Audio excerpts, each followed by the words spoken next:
Sziasztok! Én Medve Zsolt vagyok, a fügés ember, és ebben a videóban a füge dugványozásáról fogok nektek beszélni, és bemutatom a utóbbi időben kedvencé vált módszeremet.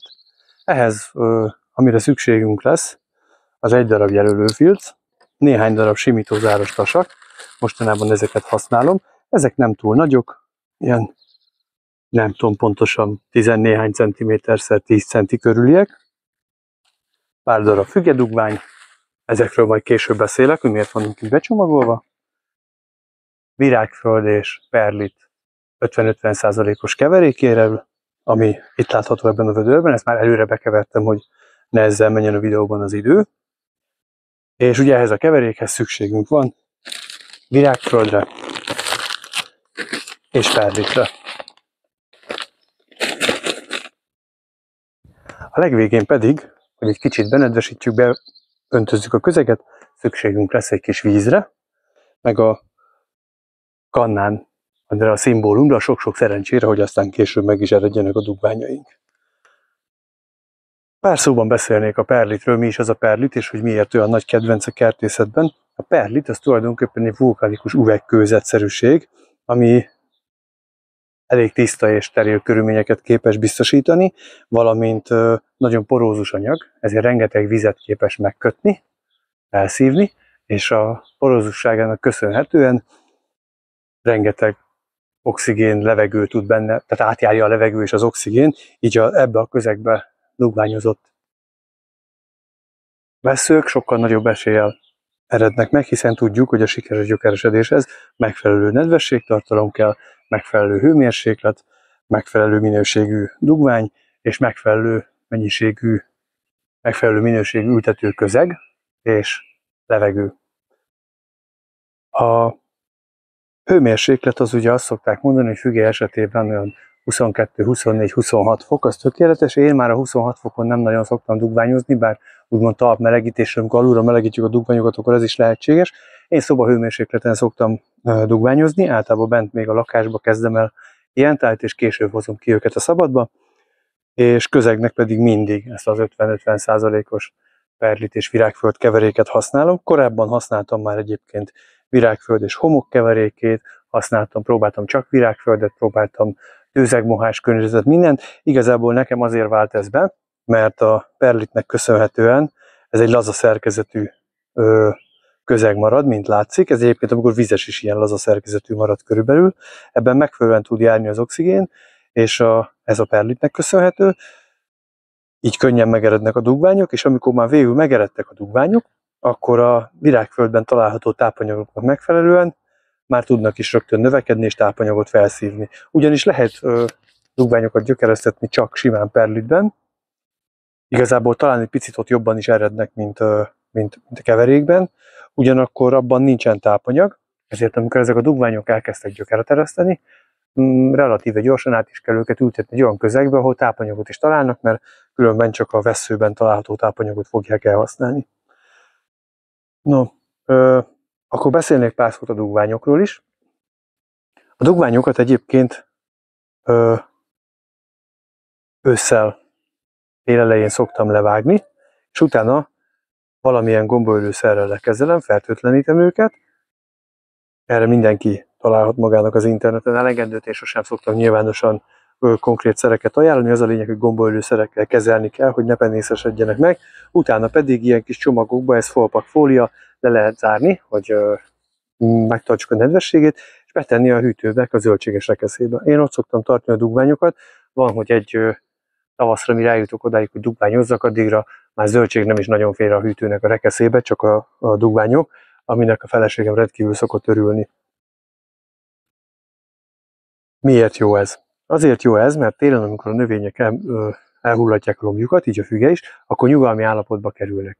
És ezt a nyugalmi állapotuk, az egy kényszer nyugalmi állapot, ami több hónapot is tart. Ez a füge esetében is nagyjából ugye kitart novembertől egészen áprilisig, március-áprilisig időjárásról függően ilyenkor kezdenek megeredni, és ha túl korán dugványozzuk el őket, ugye én régebben ősszel is dugványoztam, sokkal kisebb a az esélye az eredésnek, vagyis nem is így fogalmaznék, mert akkor is elég jó arányba szoktak eredni, inkább úgy mondom, hogy sokkal nagyobb az esélye annak, hogy mire a vesszők felébrednek ebből a kényszernyugalmi állapotukból, addigra a lebontó folyamatok már megindulnak, és elkezd elrohadni a kéreg és a vessző alja, és ezért nem erednek meg a dugványok.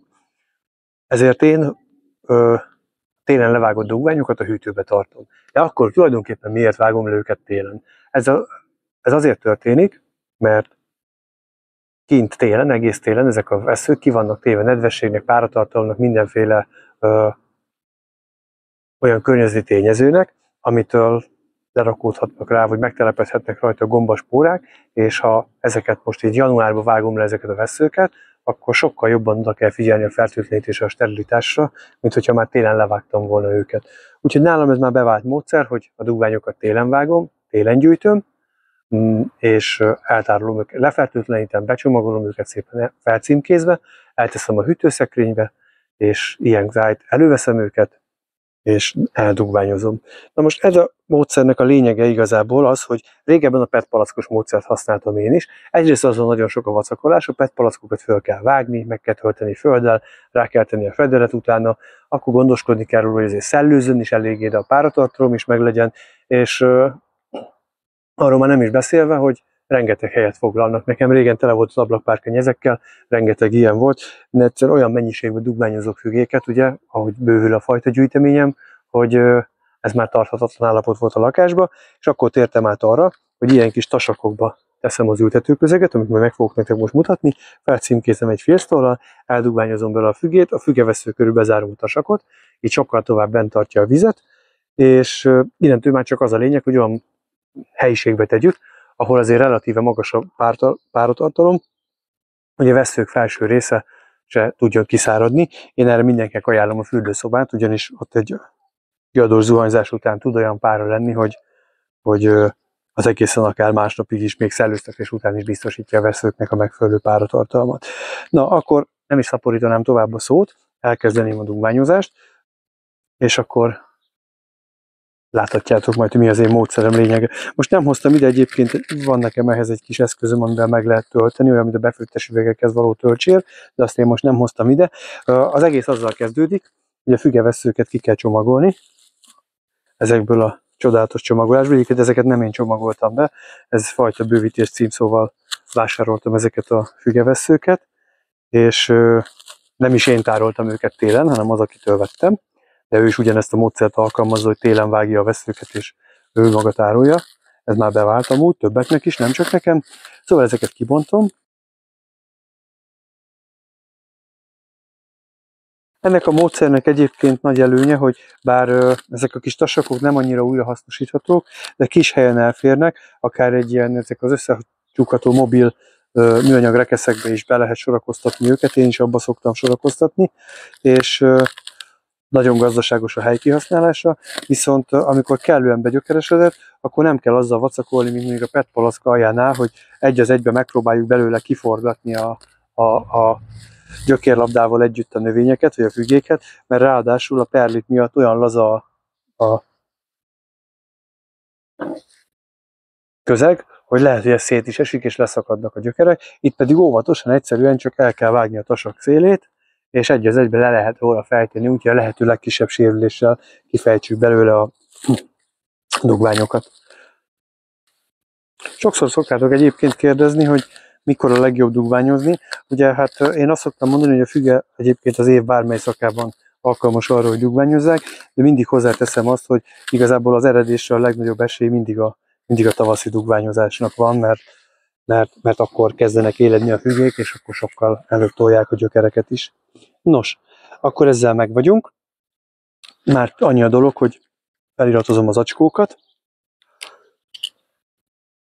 Én festékfilcet, lakfilcet használok ehhez, annak kell egy pár perc, míg megszárad annyira, hogy érintéskor ne kenődjön el. Azt az időt azért érdemes kivárni, és utána neki lehet állni annak, hogy megtöltsük ezeket a kis zacskókat a megfelelő ültetőközeggel. Én most neki is állok, mert úgy gondolom, hogy az első már kellően megszárad.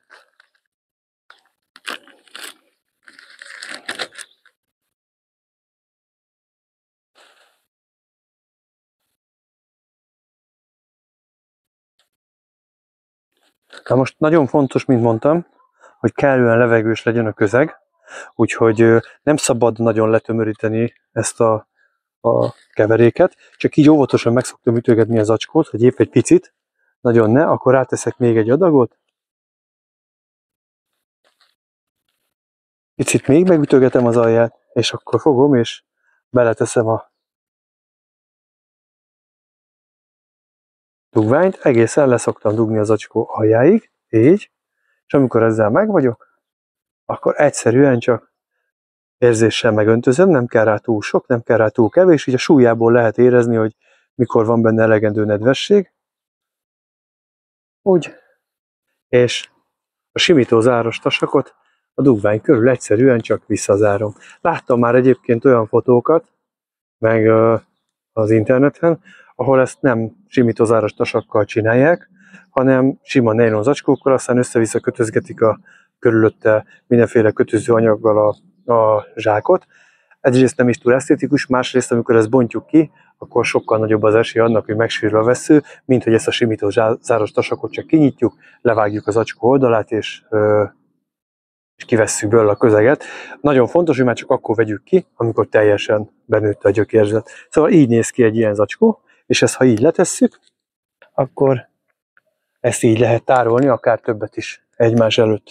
Na, csináljuk a következőt. Nekem egyébként az utóbbi évek során, mikor ezt a módszert használtam, csak mindig lusta voltam elkészíteni a videót, akkor nekem az a tapasztalatom, hogy ez a módszer sokkal jobb, mint a cserepes meg a PET palackos módszer. Egyrészt kezelhetőbb is, gyorsabb is, tehát ilyen gyorsan egy PET palackot levágni, odailleszteni a tetejét, visszarakni rá valahogy majd, és azzal vacakolni. Én azt gondolom, hogy az egy-két dugványnál kivitelezhető, de ha valaki mondjuk egyszerre vásárol nagyobb mennyiségű dugványt, vagy többet szeretne szaporítani, akkor abszolút nem gazdaságos. El is készültünk, ennyi volt nagyjából, elkészítettünk 1, 2, 3, 4, 5, 6, 7 darab dugványoztunk el. Persze van még bőven a hűtőben, csak nem akartam hosszúra nyújtani a videót. Igazából szerintem ennyiből is látható volt, hogy ez mennyivel gyorsabb, mennyivel tisztább is ez a módszer, bár itt sikerült egy kicsit összekednem az asztalt, és igazából mennyivel kezelhetőbb, és ugyanúgy, mint a PET palackos módszernél, nyomon követhető a folyamat, látszik, hogy mikor erednek meg a dugványok. Az, hogy egy dugvány mennyi idő alatt ereszt gyökeret, az nem feltétlenül attól függ, hogy mi mennyire voltunk ügyesek, vagy mennyire tuti környezetet használtunk hozzá. Igazából ez a dugvány tehát az adott fajtának, adott fügefajtának is vannak sajátosságai, vannak sokkal könnyebben gyökerező fügék, vannak sokkal nehezebben. Volt olyan fügém is, ami 2 hónap után sem eresztett még gyökeret, már majdnem lemondtam róla, aztán egyszer csak berobbant. Szóval ez fajtától is függ, ugyanakkor egy adott füge növényen a vesszőknek is megvannak a maga sajátosságai, amit előre nem lehet kiszámítani. Általánosságban azt mondják, hogy a legjobbak az 1-2 éves fás részek a dugványozáshoz, azok erednek a legkönnyebben, de tökéletesen ugyanarról a bokorról, ugyanarról az ágról levágunk egy 2 méteres ágat, mondjuk földaraboljuk, és eldugványozzuk, még ott is lesznek különbségek eredési időben, úgyhogy ez nem feltétlenül tőlünk függ. A másik nagy kérdés, mindig kérdezik, hogy gyökeresztető hormon fügéhez. Én azt gondolom, hogy a füge az egy olyan növény, ami ha fellógatunk, majd egyszer lehet, hogy csinálok egy olyan videót, fellógatunk egy darab fügevesszőt egy olyan környezetben, ahol lóg egy zsinóron, és biztosítjuk a 90 fokos páratartalmat, ott is gyökeret ereszt. Tehát nekem régen a PET palackos módszernél voltak olyan fügéim, ami a PET palackban a talajszint fölött még 8-10 centire hozta a gyökereket a levegőbe, mert olyan magas volt a páratartalom, hogy egyszerűen gyökerezett. Én azt gondolom, hogy egy ilyen növényhez teljesen felesleges gyökeresztető hormont használni. Én azt gondolom, hogy erre fölösleges pénzt kiadni, sokkal fontosabb inkább arról gondoskodni, hogy a fügevessző megfelelően legyen védve attól, hogy gombásodjon, tehát lekezeljük valamilyen gombaölőszerrel. Milyen helyre tegyük a dugványokat? Szoktátok kérdezni, kell neki fény, mert hogy már hozza a hajtásokat. Ha túl sok fényt kap, ezek a rügyek, ezek érzékelik a fényt, nyilván, mert fotoszintetizálnak. Minél több fényt kap, annál intenzívebben fog hajtani a zöld része. Úgyhogy egészen addig, amíg nem kezd el nagyon beindulni, én azt szoktam tanácsolni, hogy tegyük sötét helyre, olyan helyre, ahol nem kap túl sok fényt, és akkor utána sokkal nagyobb a valószínűsége annak, hogy előbb ereszt gyökeret. Nem mondom, hogy ez a legjobb módszer, nem mondom, hogy mindenkinél lesz fog a legjobban beválni. Ahányan vagyunk, annyifélét szeretünk kipróbálni, vagy alkalmazni, mindenkinek megvan az a módszer, ami közelebb áll ő hozzá. Lehet kókuszrostba gyökeresztetni, lehet őzegmohába gyökeresztetni, lehet mindenféle különböző vermikulitba gyökeresztetni, csak tiszta perlitbe gyökeresztetni. Szóval lehet úgy, hogy egy nékecelt álcára lyukakat szúrunk, beletesszük a veszőket, azt rátesszük a víztetérre és hagyjuk úszni, tehát ilyen úsztatós módszerrel, közben a vizet van, aki melegíti akváriumi vízmelegítővel, szóval tényleg eszement módon sok módszer van arra, hogyan lehet gyökeresztetni a fügét, de nekem ez a módszer vált be a legjobban, ezért én ezt ajánlom mindenkinek. Köszönöm, hogy megnéztétek a videómat. Ha tetszett a videó, ne feledkezzetek el feliratkozni a YouTube csatornára, és ha pedig szeretnétek tőlem majd fügedugványokat vásárolni, mert mint tudjátok, több mint 200 fajtából álló fügefajta gyűjteményem van, amelyeket minden évben megmetszek, akkor iratkozzatok fel a www.fügesember.hu weboldalon a hírlevélre is, mert a weboldalon keresztül szoktam meghirdetni az eladó fügedugványokat minden jobbára téli szezonban, amikor lemetszem őket. Köszönöm, hogy megnéztétek a videómat, köszönöm, hogy meghallgattatok. Medve Zsolt voltam, a Fügésember.